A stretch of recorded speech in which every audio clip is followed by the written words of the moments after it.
Est-ce que Médéric, tu veux bien nous faire le plaisir de prier pour l'Assemblée avant que nous commencions, s'il te plaît?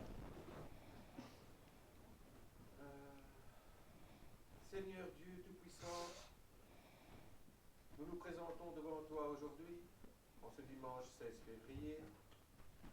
Nous te demandons grâce pour nous tous qui sommes présents, car lorsqu'il y a 2 ou 3 présents en ton nom, tu es présent avec nous. Amen. Veuille écouter le prêche avec nous, participer par ton Saint-Esprit à la vérité que tu vas nous donner ce matin. Veuille tous nous bénir et bénir toujours. Veuille que nous bénissions aussi toujours. Au nom de Jésus-Christ, Amen. Amen. Voilà, je vous invite à vous lever. Et comme Becky l'a dit ce matin, tout va se faire de l'autre côté. Donc, je vous invite à regarder l'écran derrière vous. Ou vous pouvez prendre le livre bleu 72. Ça dépend si vous voulez voir nos têtes ou pas. Voilà.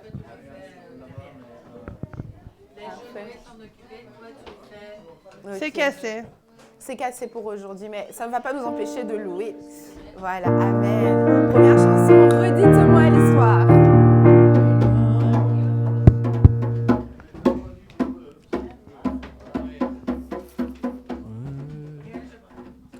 C'est bien que tu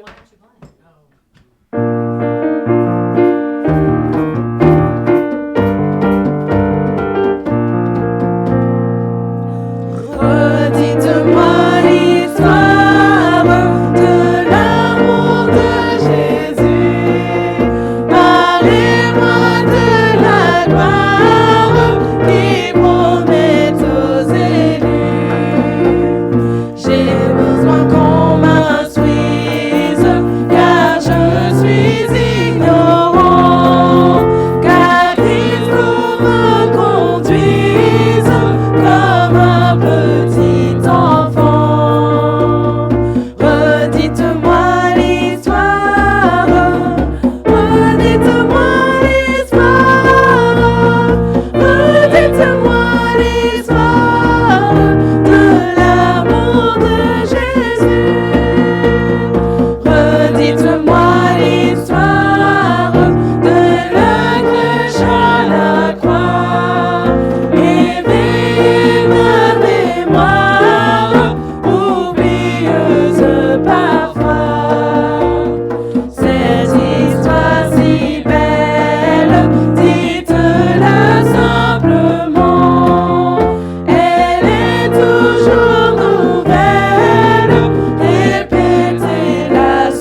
de lire avec moi le verset de la semaine, Romains 6, 23.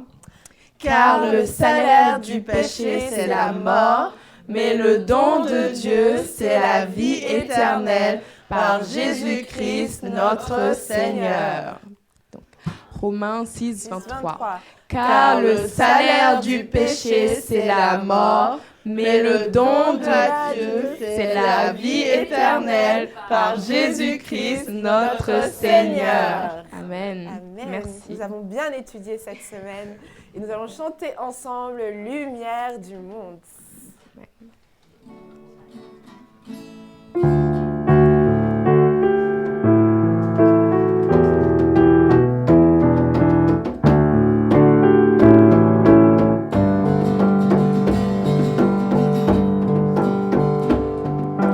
Lumière du monde venue dans l'obscurité, tu m'ouvres les yeux et je vois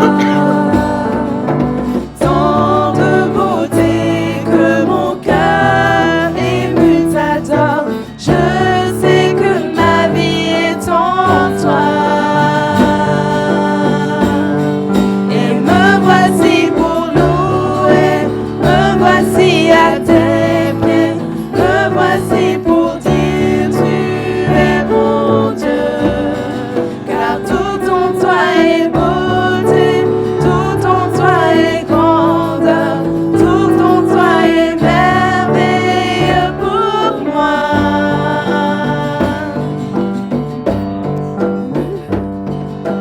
Roi éternel, élevé au-dessus de tout, ta gloire resplendit dans le ciel. Tu es venu humblement sur cette terre, tu t'es donné par amour.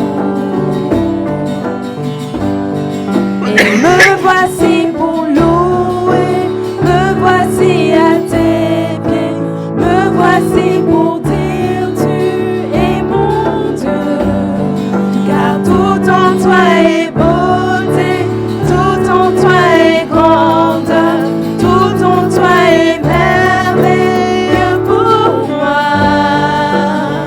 Et je ne pourrais imaginer le prix payé pour mon péché. Non, je ne pourrais imaginer le prix payé pour mon péché. Je ne pourrais imaginer le prix payé pour mon péché. Non, je ne pourrais imaginer le prix payé pour mon péché. Et me voici pour louer, me voici à tes pieds, me voici pour dire tu es mon Dieu. Car tout en toi est beauté, tout en toi est grandeur, tout en toi est merveilleux pour moi. Voilà, nous allons inviter Amandine pour les annonces. S'il te plaît.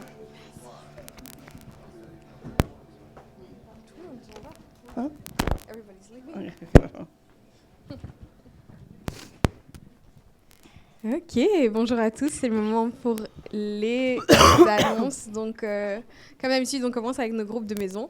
On a toujours nos groupes de maison pendant la semaine. Je pense que c'est la dernière semaine avant peut-être un petit break de vacances pour certains qui vont le faire. Donc, cette semaine, c'est les jeunes adultes mardi à Bruxelles à 18h30, groupe de femmes le jeudi à 20h et étincelle le samedi à 19h ici à l'église. Ensuite, ici, dans quelques jours, dans 5 ou 6 jours, vendredi en tout cas, on va faire une soirée de jeux de société à l'église. C'est à 19h. Si vous avez même pu remarquer, il y a un poster dans la fenêtre en bas qui annonce justement cette nouvelle tradition que nous faisons ça Voilà, qui a été fait par Colline. Et donc, tous les troisièmes vendredis du mois, on va organiser cette soirée jeu de société. Et justement, le lendemain, pour les femmes qui font la réunion de conseil biblique, c'est aussi le moment pour vous de venir à l'église. Et puis, déjà en mars, vu qu'on a changé la date du chili et quiz, ça sera le 16 mars. On va manger ensemble du chili, plusieurs personnes vont faire du chili ce dimanche-là. Et ensuite, on va faire un petit quiz et voir qui est la personne ou les personnes les plus compétitives dans l'église. Et voilà, c'est tout pour moi. D'accord, moi non plus. Non. Ok, d'accord, c'est tout pour moi. Merci Amandine.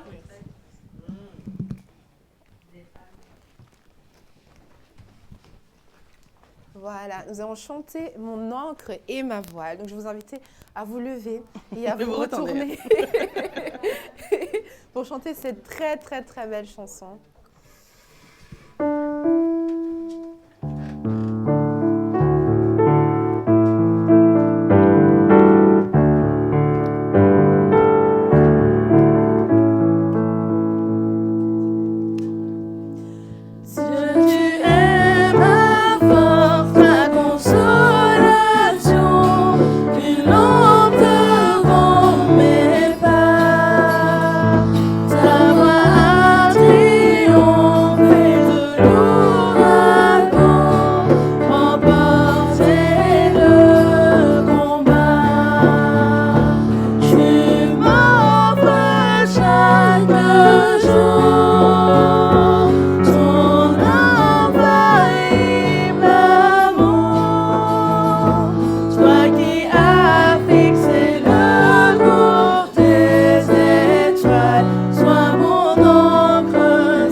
Confie-toi en l'Éternel de tout ton cœur et ne t'appuie point sur ta prudence.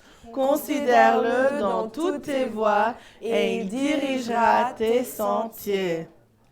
Proverbes 3, 5 et 6.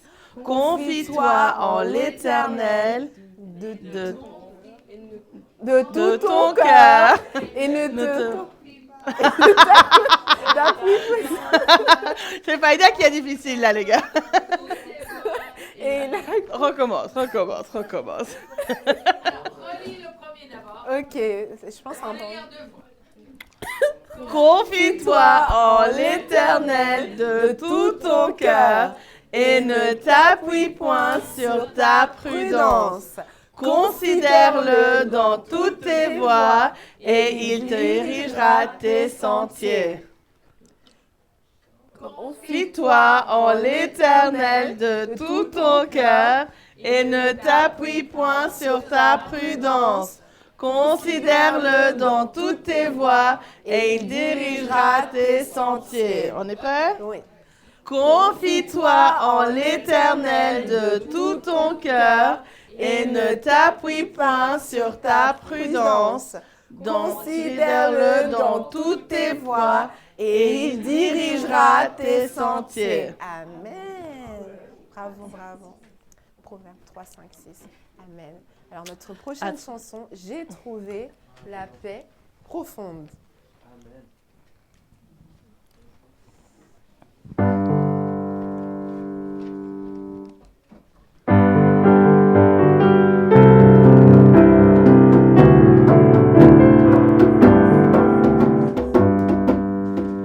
J'ai trouvé la paix profonde, j'ai trouvé le vrai bonheur et la grâce comme une onde a purifié mon cœur.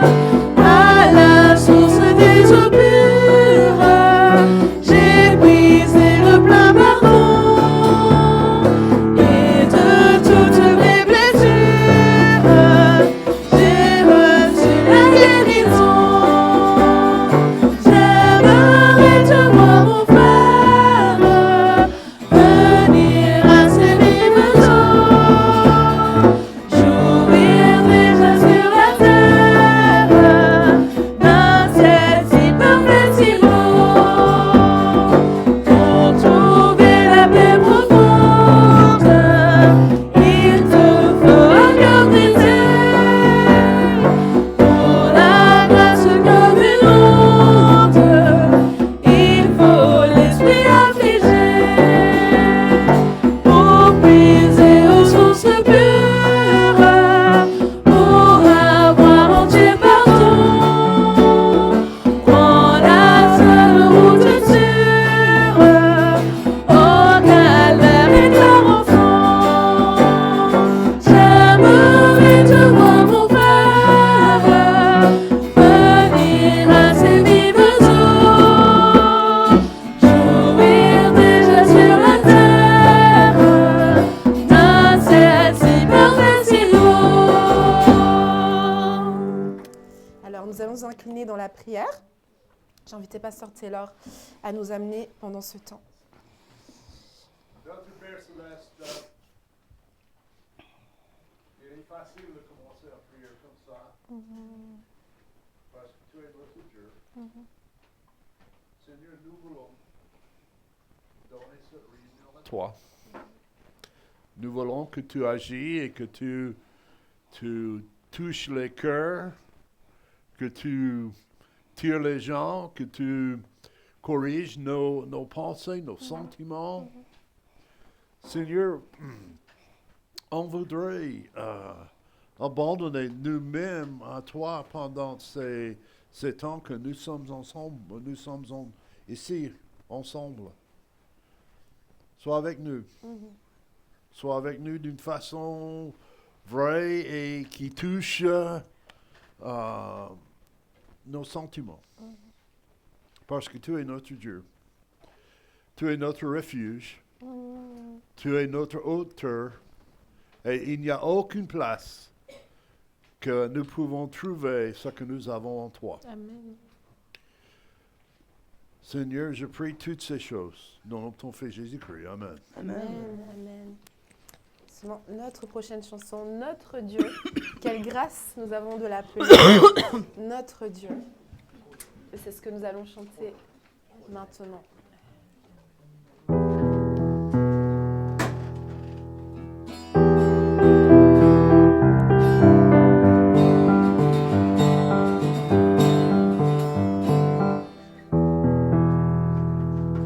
Tu as changé mon vin,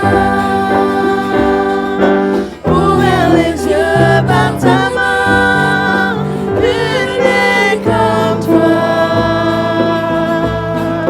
comme toi. Dans nos ténèbres, tu brilles. Nous revenons à la vie.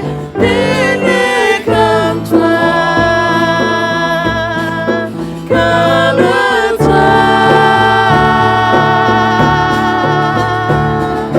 Dieu, tu es plus grand. Dieu, tu es plus fort. Dieu, tu es bien au-dessus de tout autre. Notre Dieu guérit, puissant et l'âge et oh Dieu, notre Dieu.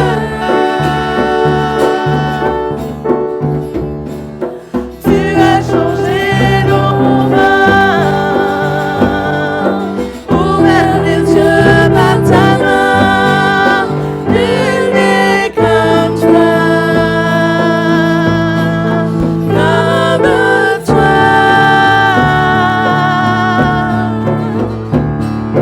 Dans nos ténèbres, tu brilles.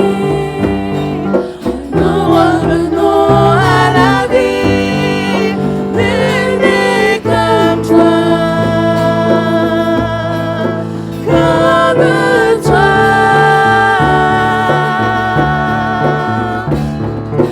Dieu, tu es plus grand. Dieu, tu es plus fort. Dieu, tu es bien au-dessus de tout autre. Notre Dieu guérit, puissant et l'âge et oh Dieu, notre Dieu. Si notre Dieu est pour nous, qui pourra nous arrêter? Et si Dieu est avec nous, qui sera contre nous? Et notre Dieu est pour nous, qui pourra nous arrêter?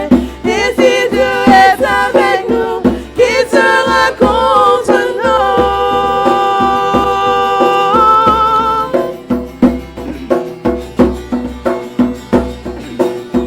Qui sera contre nous?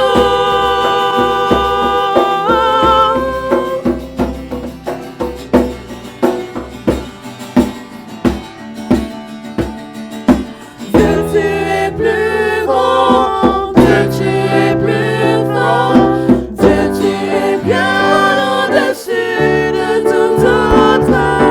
Notre Dieu guérit, puissant et l'âge et oh Dieu, notre Dieu.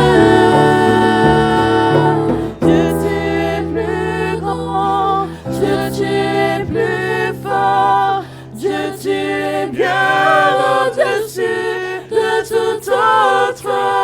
Notre Dieu guérit, puissant et l'âge et oh Dieu, notre Dieu. Alors, je vous invite à vous asseoir et à écouter le message de ce matin. Et les enfants, on peut descendre. Non, non, je vais descendre.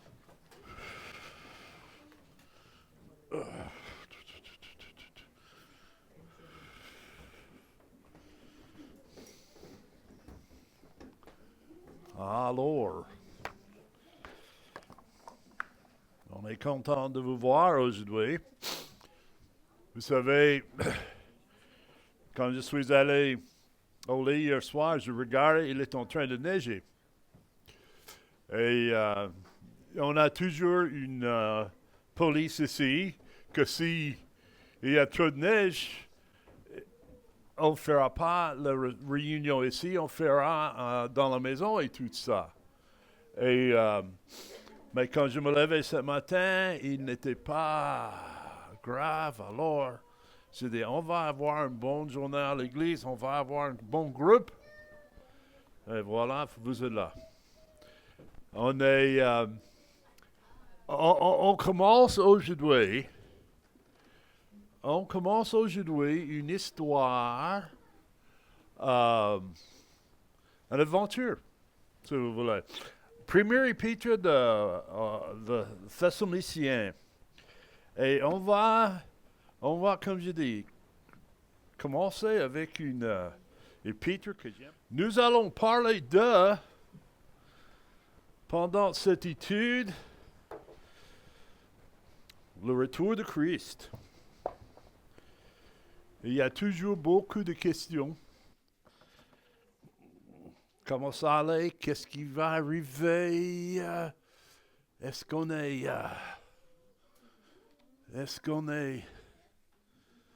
est prêt pour le retour de Christ? Je dois dire, quand j'étais jeune et on parlait de le retour de Christ, ma prière c'était pas ce soir, pas aujourd'hui. Mais au fur et à mesure que je me suis grandi, j'ai commencé de regarder autour de moi maintenant et j'ai plus les amis sur l'autre côté que j'ai sur ce côté. Et alors, je suis en train de prier souvent. Aujourd'hui, c'est une bonne journée, Seigneur, pour vous de revenir. Hein? Aujourd'hui sera une bonne journée pour vous de revenir. J'ai entendu une histoire d'un père qui a pris son fils à un musée. Et il commence de faire le tour de la musée et il était là pendant 2 heures. Et enfin, le fils a dit ceci: Papa, allons-nous dans un endroit où les choses sont vivantes et vraies, réelles? Souvent, quand nous arrivons à la Bible, nous pensons dans la même chose. Alors, quand nous étudions ces livres comme ceci est écrit à les gens comme vous et moi, qui ont le même problème que vous et moi. Vous savez, Salomon a dit ceci il y a des années, avant que j'étais né. Salomon a dit, il n'y a rien qui sont nouvelles sous le soleil. Dans tous les âges, il y a des problèmes de famille. Il y a les problèmes de communication dans la famille. Il y a les problèmes avec les voisins. Il y a le problème de priorité dans notre vie. Alors, est-ce que ceci va marcher? Voilà. Si vous avez besoin de notes, il y a des notes. Il y a toujours ces différents problèmes. Et quand Paul a écrit ceci, il avait les gens dans ses pensées qu'il est en train de penser et de communiquer une vérité qui peut transformer ou changer leur vie. Le livre de Thessaloniciens est écrit ce n'est pas écrit sur son 2e. L'Église à Thessaloniciens a commencé à son 2e voyage missionnaire. Vous vous souvenez, il a terminé son premier voyage missionnaire et il était à Antioche. Antioche, vous voyez, c'est le numéro 1 là. Et vous ne pouvez pas voir. C'est en Palestine. Et c'était l'endroit où ils ont appelé les chrétiens pour la première fois. Alors, c'est de là sont commencés tous les missionnaires voyages de Paul. Et il arrive là, et il a décidé de faire un 2e voyage. Et il y avait Barnabas, son ami. Il a voulu prendre Jean-Marc avec lui. Mais Jean-Marc, pendant le premier voyage missionnaire, il a abandonné le voyage. Il a quitté ce qu'il était en train de faire et rentré à Jérusalem, à Antioche. Et bon, Paul a dit non. Parfois, Paul est difficile. Je dois dire ça. Parfois, Paul était difficile. C'est un homme difficile. C'est un homme qui, quand je lis sa vie, je vois qu'il est un homme qui a un conflit avec la colère. Colérique, disons. Et elle a dit non. Et la dispute est tellement vive que Barnabas a pris Jean-Marc et il est parti dans une direction. Et Paul a pris un autre homme qui s'appelle Silas et ils ont parti dans l'autre direction. Et ils sont en train d'essayer d'épargner, de faire que l'Église grandisse, que les croyants grandissent. Et il commençait, et il arrive, et il a voulu tourner vers l'Asie. Et d'une façon ou l'autre, le Saint-Esprit a dit non, tu ne vas pas faire ça. Et tu sais, Paul est un peu comme nous. Paul est un peu comme nous. Quand le Seigneur dit non, parfois, qu'est-ce qu'on fait? On recule un petit peu et on voit si le Seigneur était sérieux et on essayait d'entrer par la porte derrière. Je suis certain que tu ne fais pas ça. Mais Paul a essayé de faire ça et le Saint-Esprit a dit non. Ce n'est pas ça que je voudrais que tu fasses.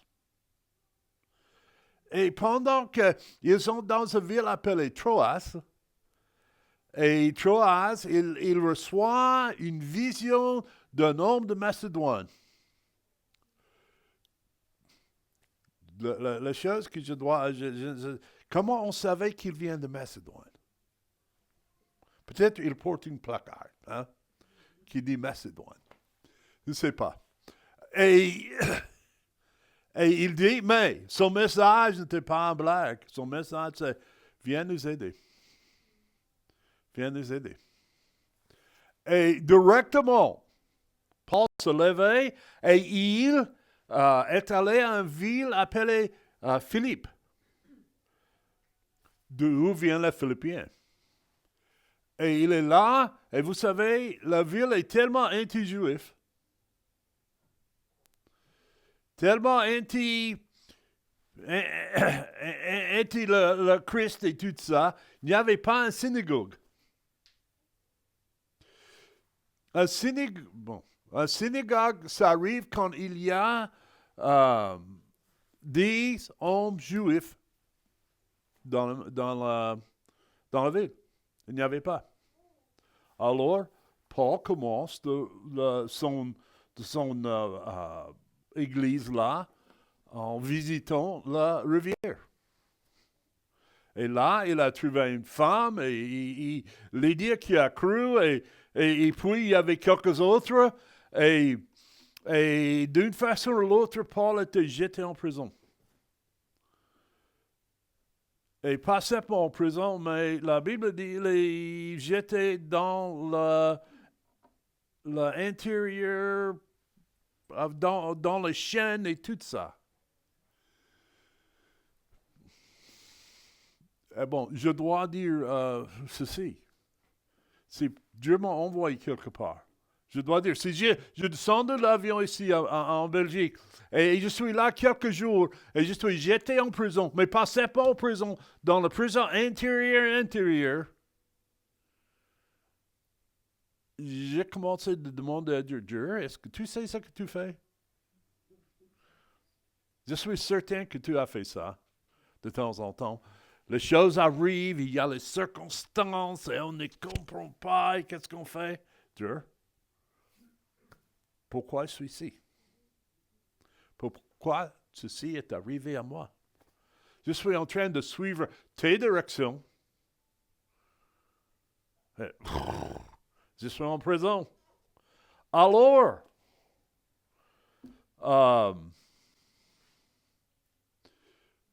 Paul commence à chanter les cantiques et les louanges à Dieu. Ce n'est pas quelque chose qui sera, je dois être honnête, ce n'est pas quelque chose qui sera sur ma liste premièrement. il n'est pas se plaindre, il n'est pas crier, il n'est pas questionner Dieu. Il a commencé de chanter. Et vers minuit, il y avait un tremblement de terre. Et c'est un tremblement exact parce que toutes les chaînes et toutes les choses qui tiennent les prisonniers est tombé. Et toute la porte s'ouvre. Et en Actes d'Apôtres chapitre 16, le garde qui est romain est entré et il pensait que, voyez tout ce qu'il voyait, il pensait que tous les prisonniers sont partis. Et quand tu es responsable à ce moment-là, tu dois donc céder votre vie. Hein? Si un prisonnier échappé, c'est ta faute. Et il a pris son épée et commencé de se tuer, de se suicider. Et Paul a dit, hey, nous sommes tous là. Ne fais pas ça. Bon, cette garde romain est entré et demandé, qu'est-ce que je dois faire pour être sauvé? Ça a commencé l'église à Philippe. Mais, le même Jean qui a mis Paul en prison a cherché après lui, toujours. Et Paul a quitté le Philippe pour aller à Thessalonica. C'est une ville de plus ou moins 200 000 habitants. C'est une ville très importante. Et allons là, si vous lisez Actes d'Apôtres chapitre 17, vous allez voir qu'il a passé des autres villes pour arriver là. Et pendant qu'il a passé ces villes-là, il y a toujours ces questions. Pourquoi on a dépassé ces villes? Bon, logiquement, ça dit qu'on va à cette ville-là, et puis la prochaine ville, et puis la prochaine ville, mais il n'a pas fait ça. Il est allé directement à Thessalonica. Et il commençait d'annoncer l'évangile à les gens-là, aux païens.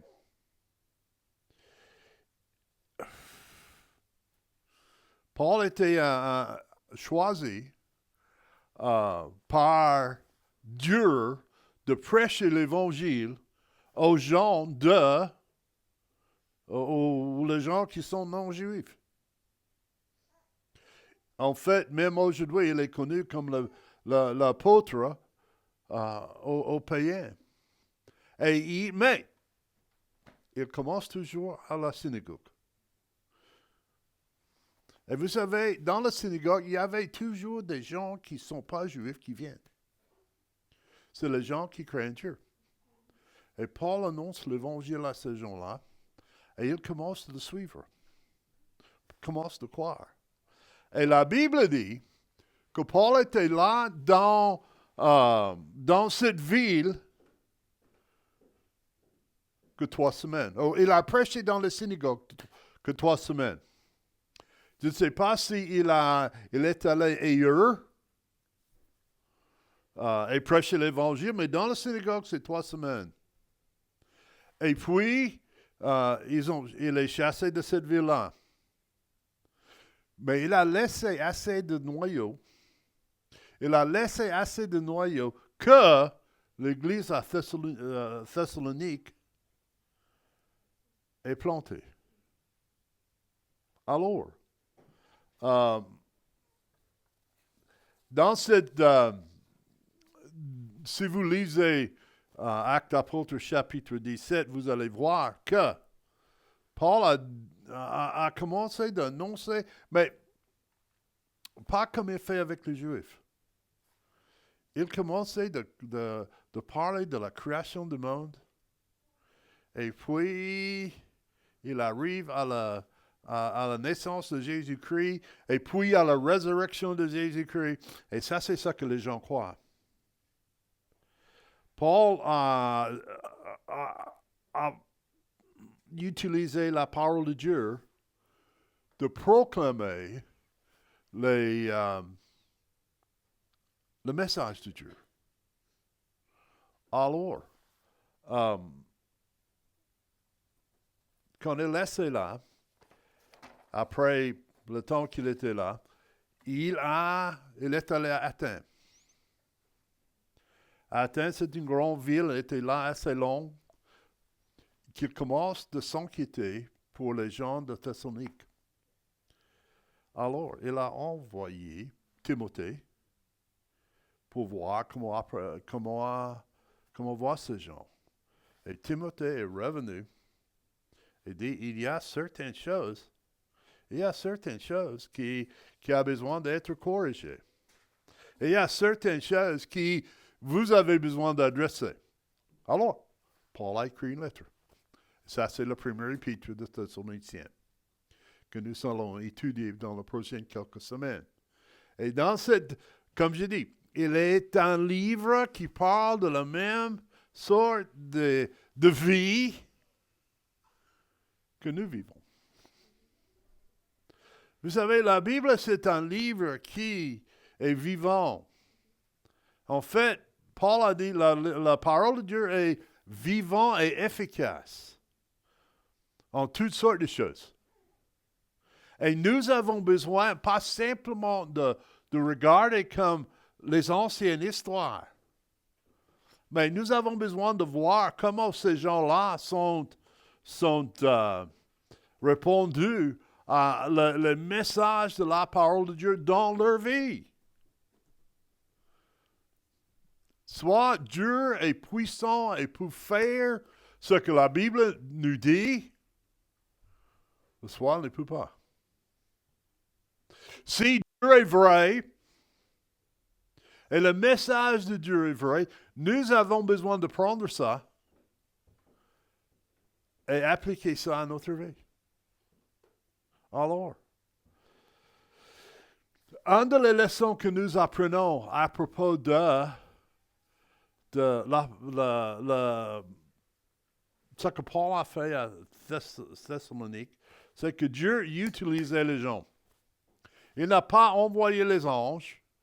Il n'a pas envoyé les anges pour prêcher l'évangile.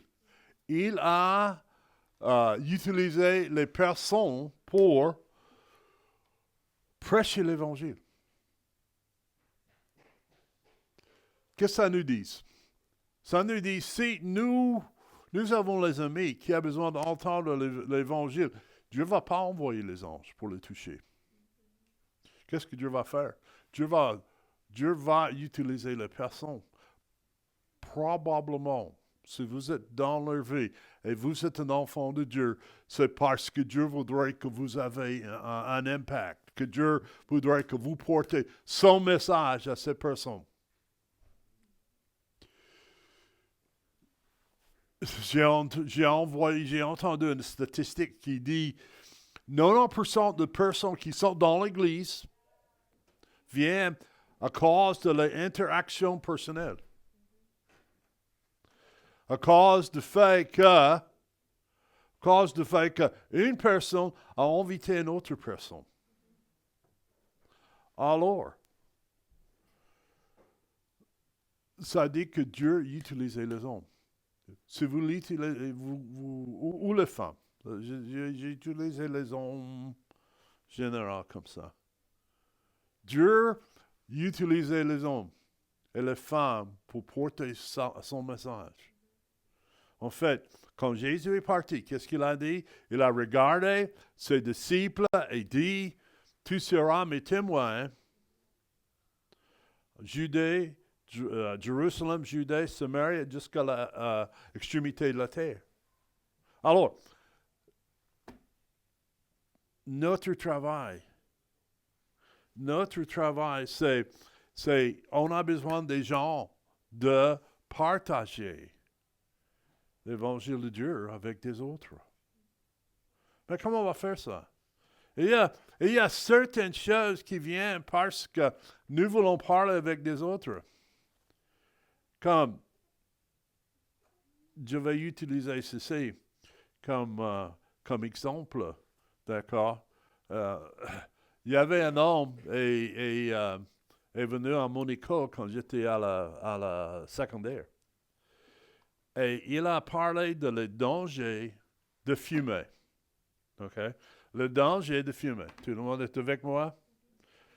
Comme il ne faut pas avoir le tabac et tout ça dans notre vie. OK? Et je suis sorti de la salle et entré dans le cours. Et il est là avec un cigarette dans sa main en train de fumer. Tu sais ce que son message a fait à moi? Son message n'a aucune importance. Vous savez? Et quand vous parlez de Jésus-Christ, quand vous témoignez de Jésus-Christ et ce qu'il peut faire dans la vie, si votre vie ne correspond pas à le message que vous donnez, les gens vont dire, ils ne savaient pas ce qu'ils lisent. Ils ne savaient pas. Dieu n'a aucune importance dans sa vie.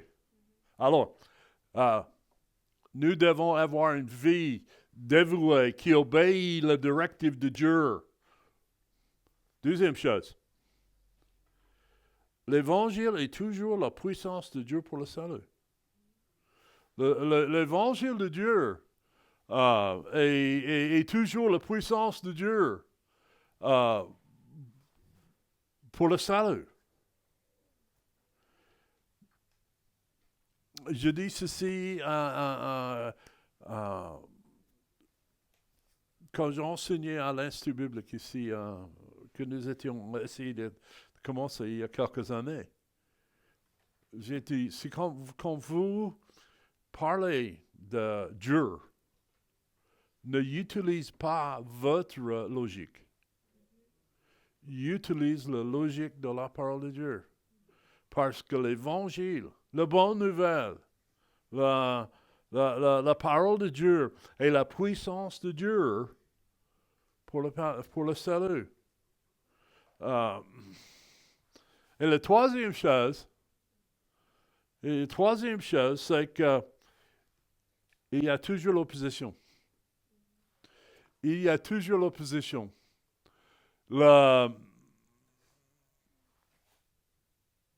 Si vous essayez de faire quelque chose pour Dieu,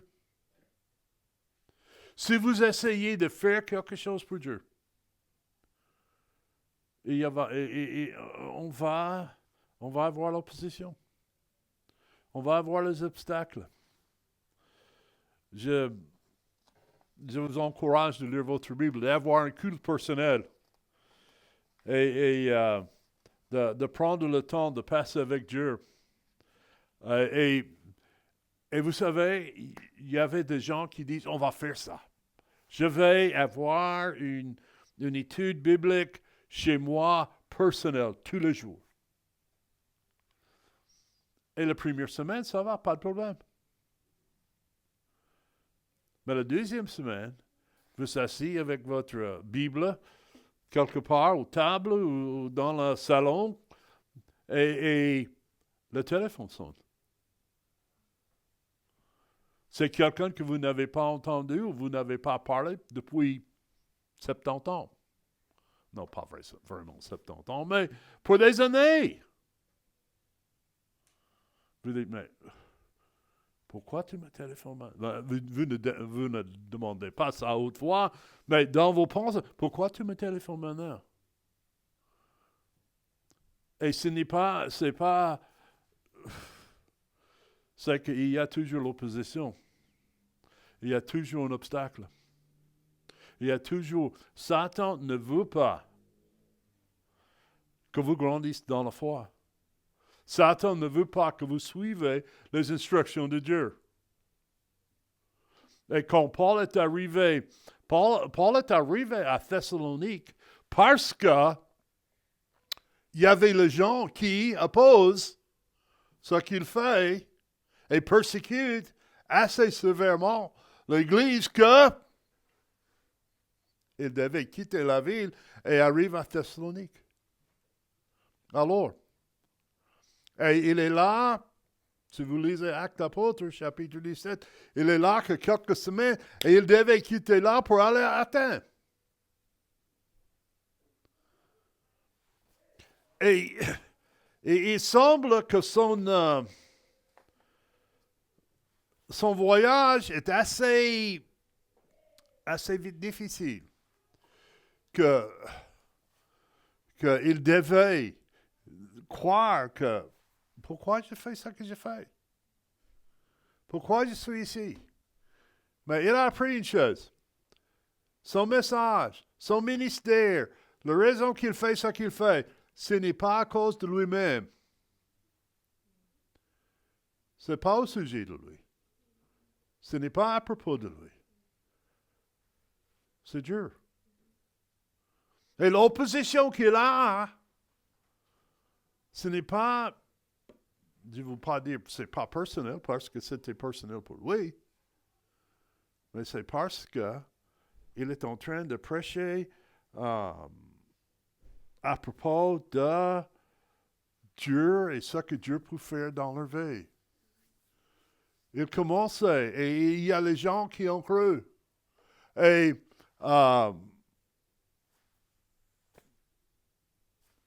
planter cette église. Bon.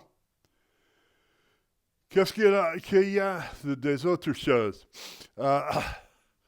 Dans ce passage, il va parler de presque toutes les grandes doctrines de la parole de Dieu. Je vous encourage pendant le prochain quelques semaines de commencer à chapitre 1. Chapitre 1 a que 10 versets. Chapitre 2 a que 13 versets. Vous pouvez lire facilement ce livre dans 15 de minutes. Sauf si vous êtes comme moi, il lit très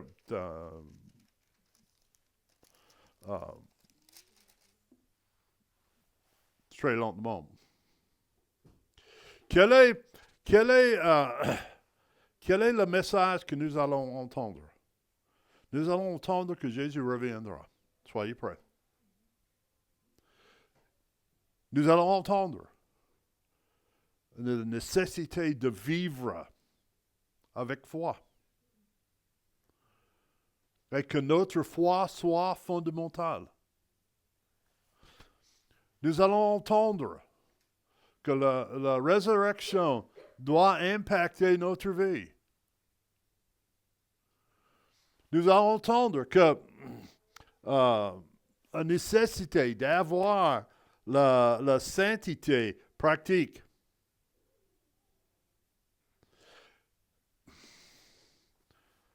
Nous allons entendre que même dans la face d'adversité, dans la face de la persécution, dans la face de la société anti-Dieu, tenir ferme. Tenir ferme. On n'est pas seul.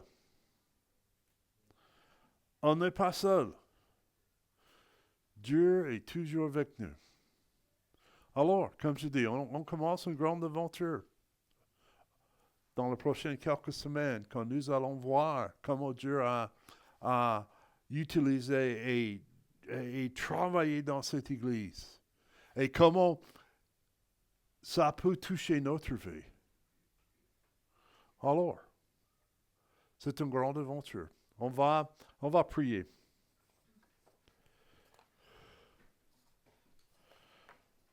Je vous encourage dans les prochaines quelques semaines. Je vous encourage dans les prochaines quelques semaines de lire, de voir, de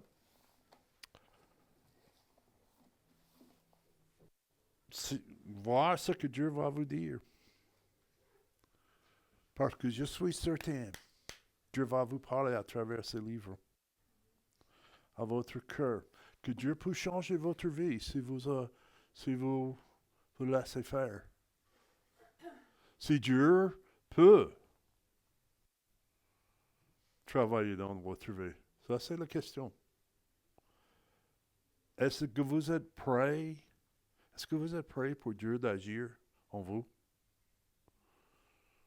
Est-ce que vous êtes prêts que votre vie transforme?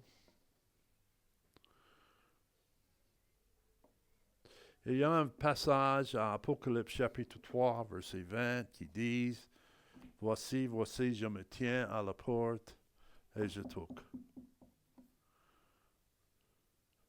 Si on ouvre la porte, j'entrerai. Et l'image, c'est que Jésus tient à la porte et il toque. Et il attend pour vous d'ouvrir la porte et pour lui laisser entrer. Pas uniquement pour le salut, mais pour toutes les parties de notre vie. Dieu voudrait qu'on vit pour lui. Dieu voudrait qu'on lui cède. Qu'on est comme Paul, que nous pouvons être utilisés. De toucher ceux autour de nous. Notre Père Céleste, devant toi on vient, parce que tu es notre Dieu. Aidez-nous, Seigneur, de diriger et guider nos pensées, nos sentiments vers toi. Seigneur, tu es notre Dieu. Il n'y a rien comme toi. Seigneur, je